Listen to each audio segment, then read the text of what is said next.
Hi class, I'm going through the first chapter in your textbook. Professor Rossiter taught me a lot of my basic research skills. He's the most cited marketing academic in the Southern Hemisphere. Lars Bergqvist, his co-author, is also a top-class researcher, used to work here as well. And you can see when you look at this textbook that there's a very big theoretical perspective here. These guys are published in the top journals in the world. However, what I intend to do is pull out realistically some of the bits that will help you in your career in marketing. Try to simplify it. There are some very technical aspects in this book. It does lack significantly any digital marketing, the stuff that we've introduced in our undergraduate, which is your SEO, SEM, Instagram, social media, influencers, Vibe, Tribe, all of the new platforms that are taking up a significant part of marketing budget. This book does show you the theory and understand why these things happen on the digital front, but they don't address it. So in this subject, I hope to use a combination of both, the traditional stuff out of this book and a lot of the newer stuff to give you a really well-rounded understanding of what you're going to need as a marketing manager going on into the future. So again, I'm going to be fairly brief here because a lot of this stuff, the introductory stuff, you would have done in Mark 101 or Mark 804 or any introductory class you've done in the past. Again, guys, look, what is MARCOMMS? You could see the bias straight away. Marketing communications is advertising and much more. This bias goes all the way through.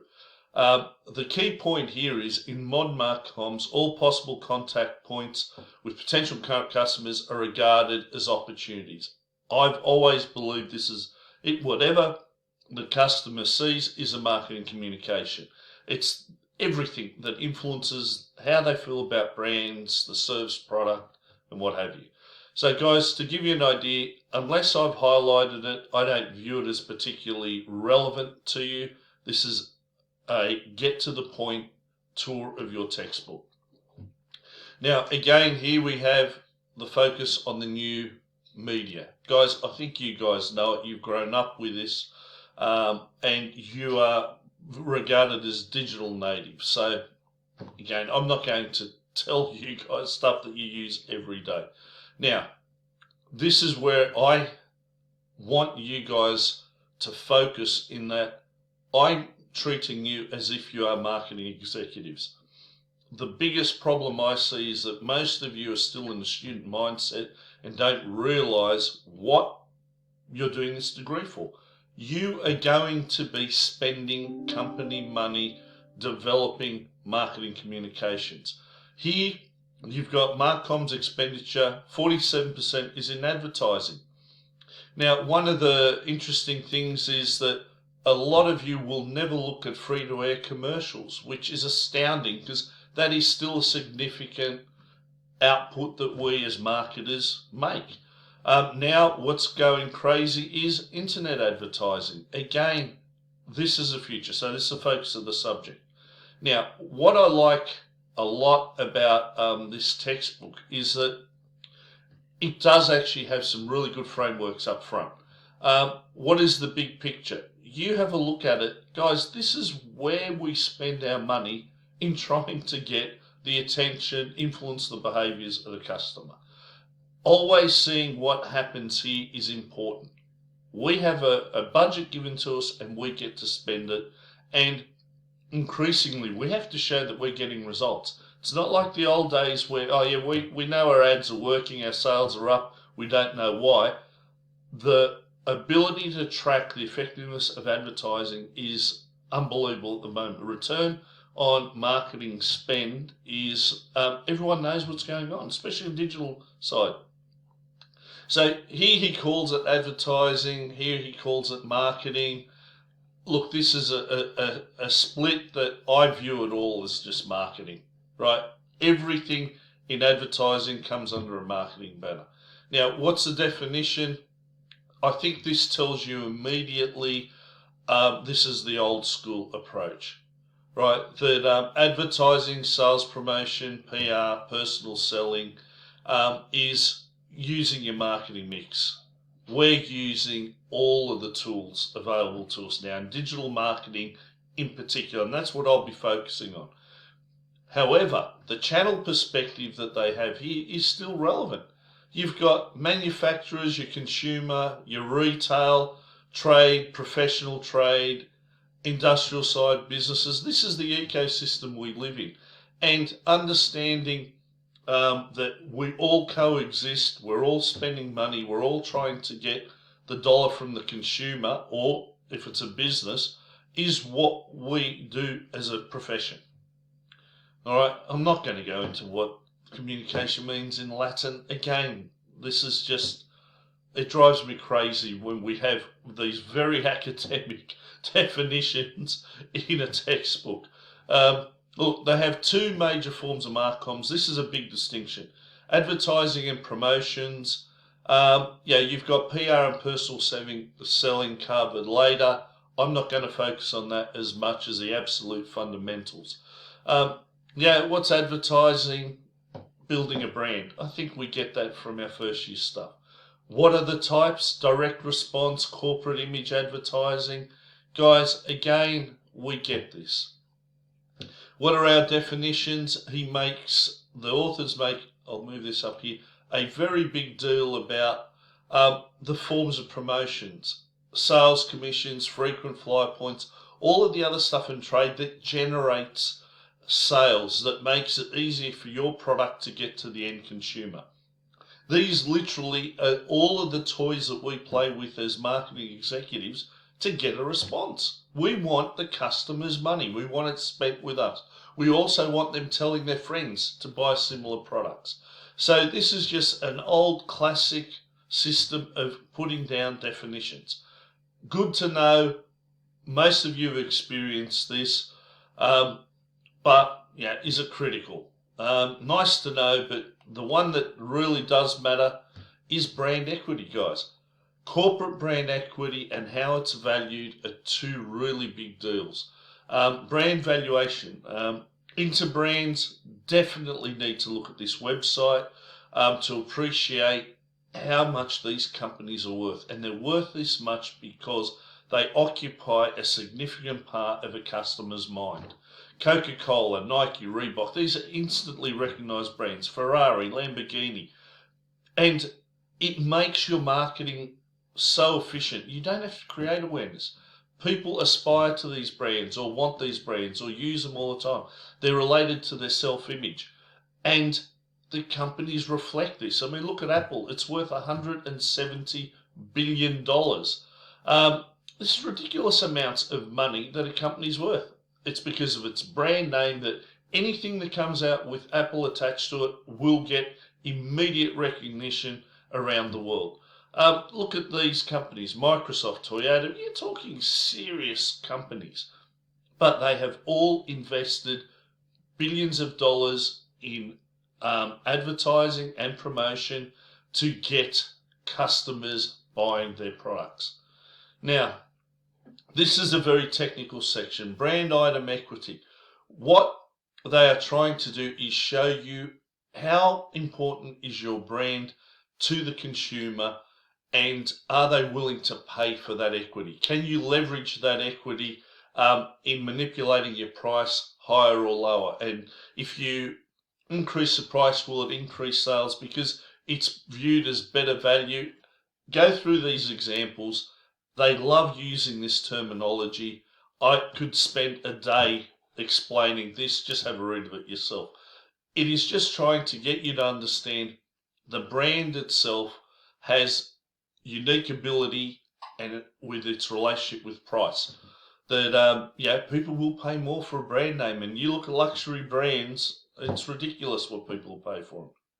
Now, here, this is interesting. I really like this diagram that's coming up, because it shows in a diagram rather than breaking it down. It captures the whole process. How do MARCOMMS work? We talk about MARCOMMS can do for the brand, but not how they do it. Very much this book is trying to give you the theory of how people process brand messages. Again, is it still relevant? I've always asked the question with my other classes, how does Tommy Hilfiger, which was a brand for old, fat, rich guys driving Mercedes 30 years ago, now become one of the most popular brands for kids, for teenagers? And when I say, what does Tommy Hilfiger actually represent to you as a brand, they can't actually describe it. And the whole purpose of this book is to be able to identify what your unique brand value is and keep reinforcing it to your customer. So what's happening in reality and how the younger generation interpret brands is at real odds with the classic theory. This theory was generated when you were spending a lot of times developing a TV commercial that would run 6 months from now. You'd have to book it out that far in advance. That's still the case at the moment. And so, yes, we understand the analytics, the strategy, this is what we're going to do. But guys, with the digital world, it's turned things upside down. Literally, you can change your advertising content live and see what effect it has on sales in digital marketing sense. So let's have a look at it here. They suggest that there are 3 levels of effects to get across. You've got adult promotion, processing. So, right, what happens when we look at any stimuli? Does it get our attention? Do we learn? Does it affect our emotions? And do we accept, hey, Coca-Cola is life? Then it transfers into brand communication. Is the brand transferring these emotions, acceptance? Oh, Coke is life. Coke's cool. I like Coke. I want to buy a Coke. Brand purchase intention. And Coca-Cola's mission was literally to put a Coca-Cola bottle in the hands of everyone around the world, and they had the most advanced distribution network on the planet. Now, this is a really good thing that I like. Customer decision stages, where you sit there and you go, hey, I'm not in the market, so really, if we're advertising a product that no one's in the market for, we're just wasting our money. Need arousal. You need this, right? This is a product that is going to really improve your life, like the new A2 milk. Didn't even know what the concept was. They created a need in the milk market that you need A2, you will be healthier than drinking your normal milk. Sensational. You search and evaluate information you purchase, we get this. These are classic stages. What this is trying to do is show you how our spending money and how we design our ads moves customers through all of these stages. And these are called customer decision stages. So the potential customer is in one of the stages. This is what they say. It's not in the market or not.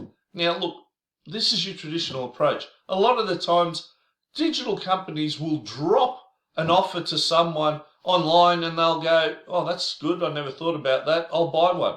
Or I'll buy one for a friend. So always look at it, guys. This is a traditional perspective versus the reality. Now, you need to understand these. Brand communication effects, we'll look at chapter 4. Category need is really, what is it? Really category communication effect, but regarded as a brand communication effect in that the particular brand has to be connected to the customer's need. Blah, blah, blah. In other words, do we actually need the product? Does it resonate with us? Are we interested? You're going to get this through this textbook. A lot of academic jargon. Brand awareness, you get attitude. This is one of the big ones. We're going to look at high risk, high involvement purchases later. But there are certain brands, I know when I ask students, would you buy this brand? Never, ever, ever. They just know. You guys have very clear thoughts on what brands are useful for you and what are. So again, right, purchase facilitation, a communication effect that is necessary in some cases so that customer can complete the brand purchase. How do we get them to actually buy across the line? So guys, look, you've got here a lot of the theory behind it. Acquisition, what are brand effects? it's very much going through the theory of it. I'm not that fussed on it. Again, this is useful. Promotion processing, attention, learning, emotion response. You may hate an ad, acceptance. Look, this is just the way we accept any message. If you're being told by your parents, clean your room, do this, do that. This is just the basic human approach to absorbing any message, which is useful. But because the traditional approach, which is very strategic, it gets really used.